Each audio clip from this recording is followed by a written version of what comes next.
Washington, D.C. estaba en calma esa mañana de septiembre de 2024. La brisa otoñal barría las aceras limpias de la capital estadounidense, pero detrás de esa normalidad se escondía una tensión invisible. Un grupo de agentes de la DEA caminaba por la calle 10, cerca del Capitolio, intercambiando miradas tensas. Habían notado algo que no encajaba. Dos hombres, sentados en una camioneta negra sin placas, los observaban desde hacía más de una hora. Lo que parecía una simple vigilancia pronto desataría una tormenta que cruzaría fronteras. No era la primera vez. Durante el juicio contra Rubén Oseguera González, alias El Menchito, los servicios de inteligencia ya habían detectado movimientos anómalos. Pero esta vez era distinto. Los rostros que aparecían en las cámaras de seguridad no eran simples curiosos ni periodistas entrometidos. Eran operadores del cártel Jalisco Nueva Generación, infiltrados en el corazón político de Estados Unidos. Estaban allí por una razón: intimidar, vigilar, mandar un mensaje. Antes de seguir, suscríbete al canal para no perderte los secretos que el poder y el crimen no quieren que conozcas. La comparecencia del agente Matthew Allen, encargado de la División de Los Ángeles frente al Comité Judicial del Senado, confirmó lo que muchos temían. El CJNG no solo operaba en México, su brazo se extendía hasta Washington, con la osadía de seguir de cerca a los agentes que lo combatían y a los informantes que se atrevieron a hablar. Pero la verdadera respuesta del cártel no se dio en suelo estadounidense. Fue en México donde descargaron toda su furia. El 30 de abril de 2025, en Temixco, Morelos, ocurrió algo que estremeció al país. Iván Morales Corrales, ex suboficial de la desaparecida Policía Federal, fue emboscado junto con su esposa. Ambos murieron al instante, acribillados en su propio vehículo mientras llevaban a su hija a una revisión médica. La niña, de solo 9 años, fue herida de muerte. El crimen fue brutal, sin piedad ni advertencias, solo sangre. Lo que pocos sabían en ese momento era que Morales había sido uno de los testigos clave en el juicio de El Menchito en Estados Unidos. Su testimonio había sido presentado de forma anónima, protegido por acuerdos bilaterales, pero el cártel había logrado identificarlo. No olvidaban, no perdonaban. Iván no era un hombre cualquiera. 10 años antes, el 1 de mayo de 2015, había sobrevivido al derribo de un helicóptero Cougar por parte del CJNG en Jalisco. Sufrió quemaduras en el 70% del cuerpo, pasó meses en coma inducido y soportó más de 15 cirugías reconstructivas. A pesar de todo, volvió al servicio y luego se integró como asesor civil en programas de seguridad. Había arriesgado todo y su testimonio fue decisivo para que el Menchito recibiera cadena perpetua. Su asesinato fue un golpe quirúrgico, una venganza, un recordatorio del alcance despiadado del cártel. La noticia del atentado llegó a la Embajada de Estados Unidos en Ciudad de México en cuestión de minutos. Las líneas diplomáticas se encendieron. El presidente estadounidense llamó personalmente a su homóloga mexicana. Claudia Sheinbaum, apenas meses después de asumir el cargo como la primera mujer en la presidencia del país, enfrentaba su primer gran desafío de seguridad nacional. El caso era complejo. No se trataba solo de un crimen organizado. Era una afrenta directa a la cooperación bilateral, a los tratados de justicia conjunta, a la soberanía y a la valentía de quienes se atreven a testificar. Era además un mensaje claro. El CJNG podía atacar en donde quisiera, incluso a aquellos que creían estar seguros. Pero entre el caos surgía un nombre, un fantasma dentro del mundo criminal: el Verdugo. No aparecía en bases de datos comunes ni en fichas rojas de Interpol. Era un seudónimo utilizado por alguien dentro del cártel con acceso a inteligencia táctica, logística internacional y una precisión letal. Según fuentes confidenciales, fue él quien ordenó el atentado contra Morales y su familia. Él, quien coordinó la vigilancia en Washington. Él, el siguiente objetivo del gobierno mexicano. La cacería apenas comenzaba. Y Claudia Sheinbaum sabía que no podía fallar.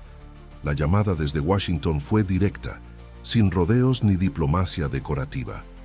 El presidente estadounidense exigía respuestas, pero sobre todo, resultados. Claudia Sheinbaum colgó el teléfono con el ceño fruncido y la mandíbula tensa. Sabía que esa conversación marcaría el inicio de una nueva fase en su administración. No era una crisis cualquiera. Era un desafío a su autoridad, a la seguridad del país y a la integridad de la cooperación bilateral. Convocó de inmediato al Gabinete de Seguridad. La sala de juntas en Palacio Nacional se llenó de rostros serios, algunos preocupados, otros claramente desorientados. No había espacio para dudas. Sheinbaum lo dijo sin titubeos. Vamos a encontrar al responsable. Vamos a hacerlo a nuestra manera, sin ceder soberanía pero con resultados contundentes. El plan fue trazado esa misma noche. Se activó una célula de inteligencia binacional, integrada por agentes mexicanos y enlaces con la DEA, bajo total confidencialidad. El objetivo era claro: identificar y capturar al hombre detrás del seudónimo El Verdugo, el autor intelectual del atentado que sacudió al país.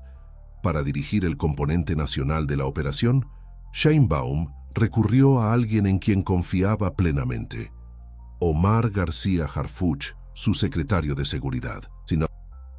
Ex jefe de la policía capitalina, con amplia experiencia en combate al crimen organizado, Harfuch aceptó sin dudarlo, pero advirtió: este enemigo no opera como los demás. Tiene entrenamiento, disciplina y acceso a información clasificada. La investigación comenzó en silencio. No se emitieron comunicados ni se filtraron detalles. El primer paso fue revisar las pocas huellas que el Verdugo había dejado.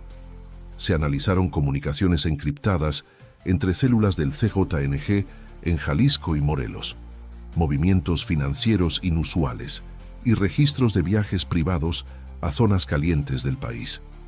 Todo apuntaba a una red cuidadosamente estructurada, diseñada para proteger a un solo hombre.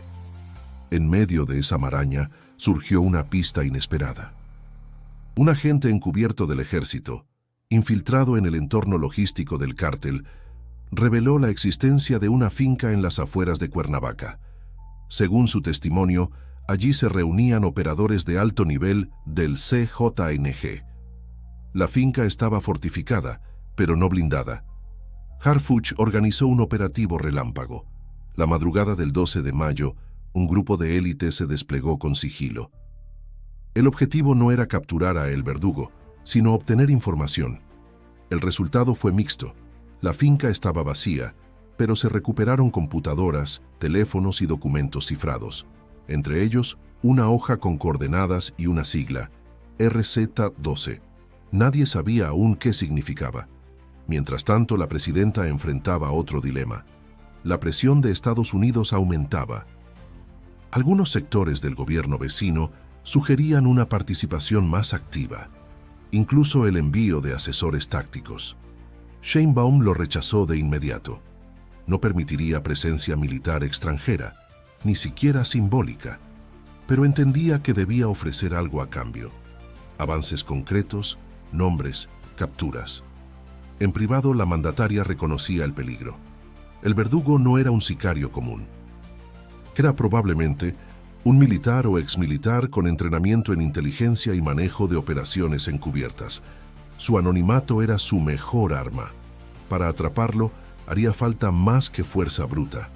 Fue entonces cuando Sheinbaum dio un giro inesperado.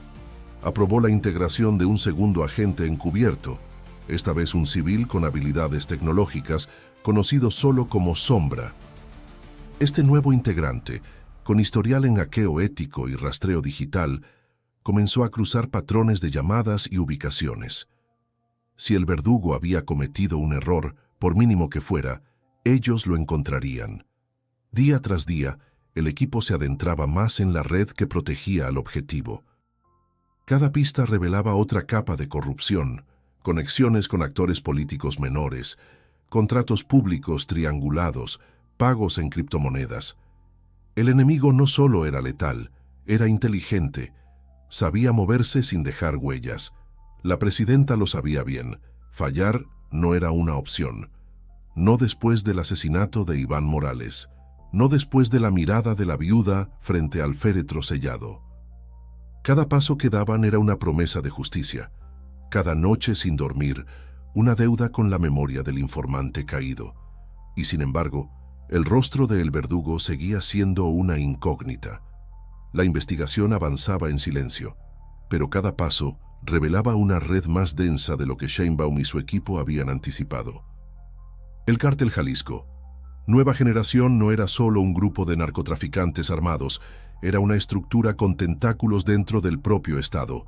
Lo que parecía un enemigo externo, ahora mostraba raíces internas enraizadas en instituciones que juraban combatirlo. El primer golpe vino del norte del país. Una serie de ataques coordinados en Zacatecas y San Luis Potosí distrajeron la atención del gobierno federal. En cada enfrentamiento, los sicarios dejaban mensajes directos. El Verdugo no cae. Era una provocación, pero también una advertencia. El cártel sabía que lo buscaban y respondía con violencia para desviar recursos y desestabilizar. Mientras tanto, en la Ciudad de México, agentes del CJNG fueron descubiertos intentando infiltrarse en oficinas de la Secretaría de Seguridad. Utilizaban identidades falsas, documentos legítimos obtenidos por contactos dentro del Registro Nacional de Población. La alarma se encendió. No era solo vigilancia, era infiltración sistemática. Claudia Sheinbaum ordenó un blindaje completo en los sistemas de inteligencia. La instrucción fue clara. Nadie entra, nadie sale, sin ser verificado. El riesgo era alto. Si el enemigo tenía acceso a información interna, cada movimiento del operativo podría estar comprometido antes de ejecutarse. No pasó mucho tiempo antes de que apareciera la primera señal de traición. En una reunión restringida del equipo especial, uno de los archivos sobre el CJNG fue compartido en tiempo real a un número desconocido. El rastro digital llevaba a un servidor vinculado al ejército. Se inició una investigación paralela. Harfuch, con el respaldo directo de la presidenta, pidió acceso a archivos confidenciales de personal activo y retirado. Entre cientos de nombres, uno destacó, el de un excomandante del CISEN, experto en operaciones encubiertas, que había desaparecido del radar hacía más de 3 años. Su nombre, José Miguel Ávila Herrera. Aunque oficialmente retirado, había señales de que seguía en contacto con redes criminales. El agente encubierto del CJNG, el que había entregado la pista de la finca en Cuernavaca, confirmó que el nombre era conocido entre los operadores del cártel. No se referían a él como Ávila, lo llamaban simplemente el coronel. No era prueba definitiva, pero era la primera vez que alguien vinculaba una identidad real con el Verdugo. Sheinbaum recibió la información con frialdad. Sabía que si se confirmaba, enfrentaría no solo al CJNG, sino también a una parte corrupta del aparato de seguridad nacional. Su reacción fue inmediata. Ordenó vigilancia total sobre el círculo cercano de Ávila, sus movimientos financieros, sus antiguos contactos, su familia. Cada dato era una posible puerta de entrada a la verdad. Al mismo tiempo, el agente civil, conocido como Sombra, seguía cruzando datos. Descubrió un patrón encriptado en las comunicaciones interceptadas. Cada mensaje dirigido a El Verdugo incluía un código con las iniciales RZ12. Con ayuda de criptógrafos de la Marina, lograron vincularlo a una propiedad rural en la Sierra de Puebla, registrada a nombre de una empresa fantasma con vínculos a exfuncionarios del sexenio anterior. El panorama se volvía cada vez más sombrío. No solo se trataba de un hombre escondido, se trataba de una red de protección que incluía políticos, militares y empresarios. El Verdugo no era un fugitivo, era un operador clave dentro de un sistema que alimentaba al cártel con recursos, protección y silencio. A pesar del avance, la tensión interna aumentaba. Dentro del equipo especial, algunos comenzaron a desconfiar entre sí. El temor a otra filtración era constante. Las reuniones se limitaron a canales analógicos, nada por teléfono, nada por correo. Solo papel, palabra y vigilancia física. En medio del desgaste, Sheinbaum dio una entrevista controlada a un medio internacional. Sin mencionar nombres, habló de traidores internos y de una investigación sin precedentes contra quienes han vendido la patria al crimen organizado. Su mensaje fue interpretado como una advertencia, pero también como una declaración de guerra. La presidenta sabía que estaba entrando en terreno minado, pero también sabía que dar marcha atrás sería aceptar la derrota. Cada paso era más peligroso, pero cada paso también los acercaba más al rostro oculto de El Verdugo, y ahora ese rostro comenzaba a delinearse con claridad. La confirmación llegó una mañana gris de junio. Un correo físico, sellado y sin remitente, fue entregado directamente en las oficinas de inteligencia del operativo. En su interior, un mapa topográfico, coordenadas exactas y una frase escrita a mano. Zona RZ-12. El coronel duerme aquí. Sheinbaum ordenó verificar la información con rapidez pero sin levantar sospechas. La ubicación correspondía a una propiedad rural en la Sierra de Puebla, a más de 2.400 metros de altura, rodeada por espeso bosque y con acceso limitado por caminos de tierra. Estaba registrada a nombre de una empresa llamada Agroconsultora Orbe, sin empleados ni actividad comercial reciente. Todos los indicios apuntaban a un escondite. La presidenta aprobó el despliegue inmediato de una operación coordinada. 3 equipos de fuerzas especiales se movilizaron desde puntos distintos. Uno desde Veracruz, otro desde Tlaxcala y el tercero desde Ciudad de México. La orden era precisa: rodear la zona, cortar comunicaciones y actuar en sincronía. No habría margen para errores. La madrugada del 14 de junio, el silencio fue roto por el crujir de hojas bajo botas tácticas. El equipo de reconocimiento avanzó con visores térmicos. En la propiedad apenas se notaban luces. 2 hombres armados vigilaban la entrada. Se confirmó la presencia de cámaras de seguridad, pero no había señales de alerta activadas. El coronel no esperaba ser encontrado tan pronto. El operativo inició a las 3:17 am. En menos de 4 minutos, los 2 guardias fueron neutralizados sin disparos. El equipo ingresó por 2 frentes. Dentro de la propiedad encontraron 4 habitaciones vacías y una bodega subterránea cerrada con cerrojo electrónico. Tras forzar la cerradura, hallaron a 3 hombres, uno herido, otro esposado a una silla y un tercero en aparente estado de shock. Este último, tras recibir atención médica, confesó bajo custodia. No sabía el nombre real del jefe, pero confirmó que era llamado el coronel por todos y que se encontraba en Puebla capital, en una casa de seguridad bajo fachada empresarial. También reveló un dato clave. El Verdugo había ordenado su reubicación al detectar señales inusuales en la zona rural. El tiempo se agotaba. Sheinbaum fue informada al instante. Autorizó una segunda fase del operativo, esta vez en pleno centro urbano. La ubicación filtrada correspondía a un edificio discreto en la colonia La Paz, a solo 3 cuadras de un centro comercial. El lugar estaba registrado como Consultora Gama, una firma supuestamente dedicada a análisis de riesgos financieros. El dispositivo urbano fue más delicado. La zona estaba densamente poblada y cualquier movimiento en falso podría causar un desastre. A las 11:42 am, sin armas visibles, 3 agentes entraron al edificio con órdenes de inspección firmadas. Subieron hasta el piso 3. Allí, en una oficina minimalista, lo encontraron.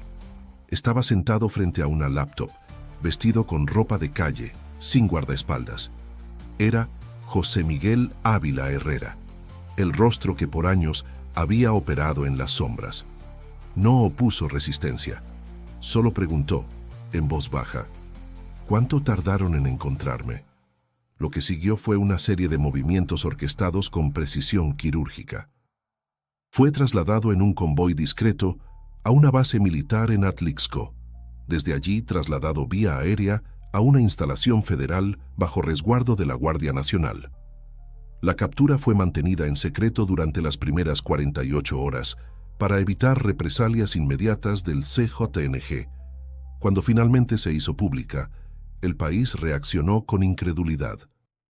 El verdugo, el hombre detrás de uno de los crímenes más osados en tiempos recientes, había sido capturado sin un solo disparo. La DEA confirmó su identidad y celebró el resultado de la cooperación. Sheinbaum ofreció una declaración breve pero contundente. Agradeció a las Fuerzas Armadas, al equipo de inteligencia y reafirmó el compromiso de su gobierno con la justicia. Nadie, por poderoso que se crea, está por encima de la ley. México no se arrodilla ante el crimen. La captura de Ávila Herrera no solo representaba una victoria operativa, era también un mensaje político, un símbolo de que la administración no temía enfrentar a quienes, desde dentro, protegían al crimen organizado. Pero aún quedaban piezas por mover y consecuencias por enfrentar. La noticia se propagó con fuerza por todos los rincones del país. Capturado el verdugo, decían los encabezados. Algunos celebraban la victoria, otros dudaban de su autenticidad. Pero dentro de los círculos de seguridad nacional y agencias internacionales no había espacio para la confusión. El hombre detrás de la emboscada a Iván Morales y del hostigamiento a agentes de la DEA estaba finalmente bajo custodia. En Washington, el Departamento de Justicia confirmó la solicitud formal de extradición. La DEA validó su identidad mediante pruebas biométricas. Ávila Herrera, alias El Verdugo, sería trasladado a Estados Unidos para enfrentar cargos por terrorismo, conspiración internacional y asesinato de testigos protegidos. Un juicio sin precedentes aguardaba. En México, Sheinbaum compareció ante los medios nacionales. Con tono firme, reafirmó que su gobierno no toleraría pactos ni silencios. Quienes traicionan al Estado desde dentro merecen el doble peso de la ley, declaró. A su lado, García Harfuch asentía con discreción. Habían cruzado una línea invisible, enfrentando no solo al cártel, sino a los tentáculos que lo protegían desde instituciones antes intocables. La captura de Ávila Herrera desencadenó nuevas investigaciones. A partir de la documentación incautada en sus propiedades, se descubrieron contratos amañados, cuentas bancarias en paraísos fiscales y nombres de políticos de segundo nivel que habrían facilitado operaciones logísticas para el CJNG. El golpe no fue solo policial, fue estructural. Mientras tanto, en Morelos, se organizó una ceremonia solemne. En un campo militar de Cuernavaca, el nombre de Iván Morales Corrales fue inscrito en el Muro de Honor de las Fuerzas Armadas. Su historia, antes conocida solo por unos pocos, se hizo pública.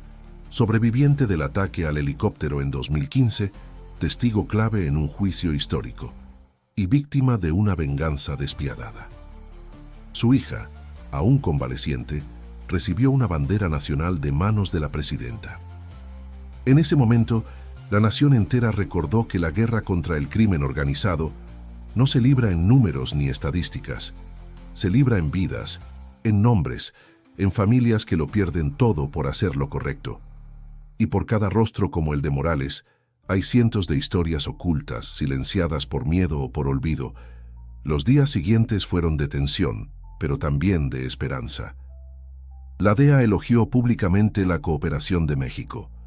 Organismos de derechos humanos pidieron garantías para el debido proceso.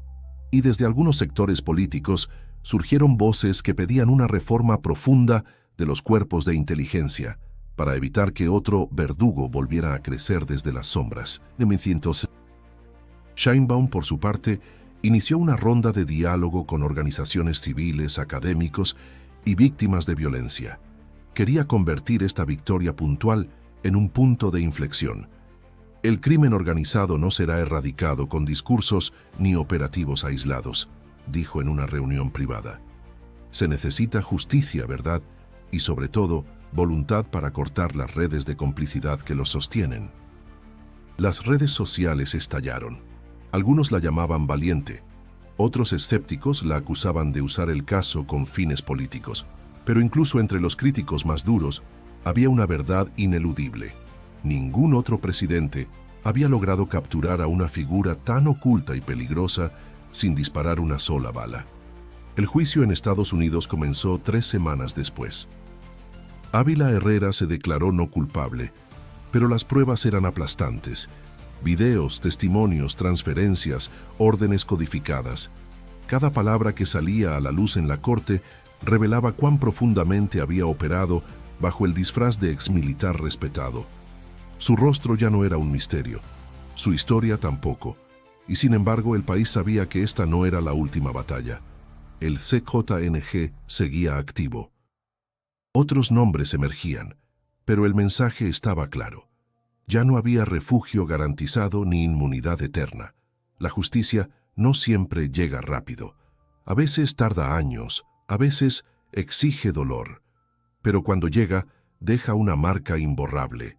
Si te gustó esta historia, no olvides suscribirte al canal. Cada semana revelamos los secretos que el poder quiere esconder. Y si quieres conocer el caso del general, que enfrentó solo al cártel de Sinaloa, haz clic en el video que aparece en pantalla ahora.